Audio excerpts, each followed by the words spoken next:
La succession de Laurent Gbagbo agite le PPACI et réveille les fractures internes. Entre rumeurs d'influence, rivalité de clans et nostalgie de l'unité d'antan, la base s'interroge. Le peuple réclame clarté, justice et fidélité à la cause souverainiste. Car plus que des héritiers, c'est une vision que la Côte d'Ivoire attend encore. Nous l'avons entendu de sa propre bouche, Laurent Gbagbo a dit qu'il se retirera un jour, qu'il laissera la place à une nouvelle génération. Ces mots ont résonné comme un coup de tonnerre dans le cœur des militants du PPACI et même au-delà, dans l'âme de ceux qui, depuis plus de 30 ans, ont cru en cet homme, en son courage, en sa vision d'une Côte d'Ivoire souveraine et libre. Et pourtant, au lieu d'ouvrir une nouvelle ère de continuité et de maturité politique, cette annonce a plongé le parti dans un tumulte profond, dans une lutte sourde, parfois mesquine, pour savoir qui héritera du flambeau. Le PPACI vit aujourd'hui une tempête intérieure, non pas seulement à cause du départ annoncé de son fondateur, mais parce qu'il n'a pas encore résolu cette question fondamentale. Que veut-il devenir après Gbagbo? Est-il un mouvement d'idées ou un parti d'hommes? Est-il une force de libération ou un appareil d'ambition? Certains militants pensent déjà à la succession comme à une bataille de clans, à une redistribution d'influence, à un partage d'héritage. Ils parlent de fidélité, de mérite, de loyauté. D'autres évoquent le besoin d'un sang neuf, d'un nouveau souffle, d'une autre manière de faire la politique. Et au milieu de ce brouhaha, une rumeur enfle, celle d'une main invisible, celle de l'influence d'un entourage trop discret, trop puissant, qui chercherait à façonner l'avenir du parti selon ses propres intérêts. Ce n'est pas une question de personne, ni de région. Ce n'est pas une guerre entre nordistes et sudistes, ni entre anciens et nouveaux. C'est une question de principe, de clarté, de fidélité à l'esprit d'origine. Car si Gbagbo se retire, c'est une page de l'histoire qui se tourne. Mais que restera-t-il du message, si la maison qu'il a construite s'effondre sous le poids des ambitions et des rancunes? Beaucoup, dans les bases du PPACI, disent que les nordistes du parti ont été loyaux, qu'ils sont restés fidèles, qu'ils n'ont pas trahi le combat, même aux heures sombres. Et cela est vrai. Mais la fidélité ne se mesure pas seulement à la provenance, elle se mesure à la droiture du cœur et à la constance des actes.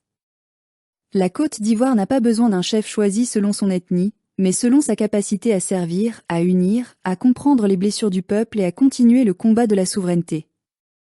Car si demain, la succession de Gbagbo devient une compétition d'appartenance, alors tout ce qu'il a bâti sera perdu.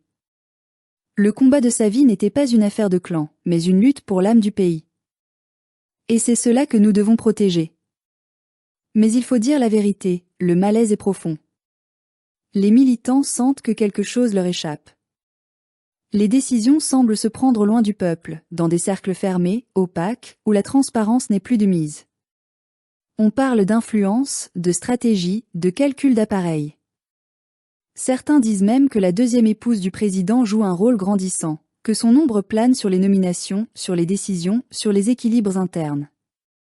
Peut-être est-ce exagéré, peut-être pas. Mais le simple fait que le doute existe est déjà un signal d'alerte. Le PPACI ne peut pas se permettre le luxe de la suspicion. Il ne peut pas se construire sur des méfiances, des non-dits, des murmures. Trop de sang, trop de souffrance, trop de sacrifices ont été consentis pour qu'aujourd'hui, la grande maison du peuple devienne le théâtre des intrigues. Laurent Gbagbo doit entendre son peuple, comme il a toujours fait. Il doit comprendre que sa plus grande victoire ne sera pas d'avoir résisté seul, mais d'avoir préparé la relève, d'avoir transmis une cause plus forte que sa personne. Il doit voir que la jeunesse qui croyait en lui attend toujours une direction, une parole claire, un signe qu'elle n'a pas été oubliée. Ce n'est pas le moment de s'enfermer dans des calculs de fidélité personnelle. Ce n'est pas le moment de désigner des héritiers par affection ou proximité. C'est le moment d'écouter la base, de redonner la parole aux militants, de bâtir une transition transparente, digne, inclusive. Car le PPACI n'appartient ni à une épouse, ni à un clan, ni à une région. Il appartient au peuple, à ces millions d'hommes et de femmes qui ont crié on est ensemble dans les rues d'Abidjan, qui ont souffert les répressions, qui ont gardé la foi dans les heures d'exil. C'est à eux qu'il faut rendre des comptes. C'est pour eux qu'il faut clarifier la succession. Nous devons le dire sans haine mais avec fermeté. Si les luttes d'influence continuent, si les ambitions personnelles prennent le pas sur la mission historique du parti, alors la flamme s'éteindra. Et l'histoire retiendra non pas la grandeur du PPACI, mais sa décadence, sa division, son incapacité à se réinventer. Mais il n'est pas trop tard.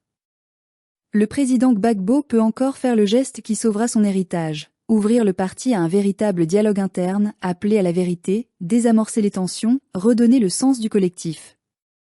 Le peuple n'attend pas qu'il reste éternellement en politique, il attend qu'il transmette son rêve, qu'il protège le sens de sa lutte.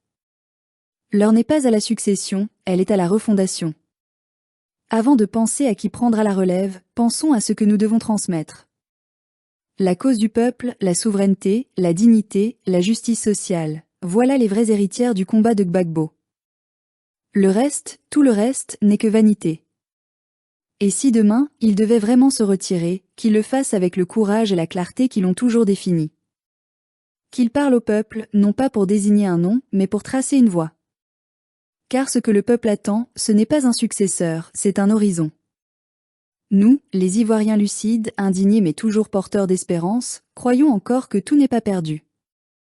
Nous croyons qu'il est encore possible de sauver le rêve, à condition de regarder la vérité en face. Le PPACI n'est pas mort, il est simplement malade de son silence. Et c'est au président Gbagbo, une dernière fois peut-être, de lui rendre sa voix.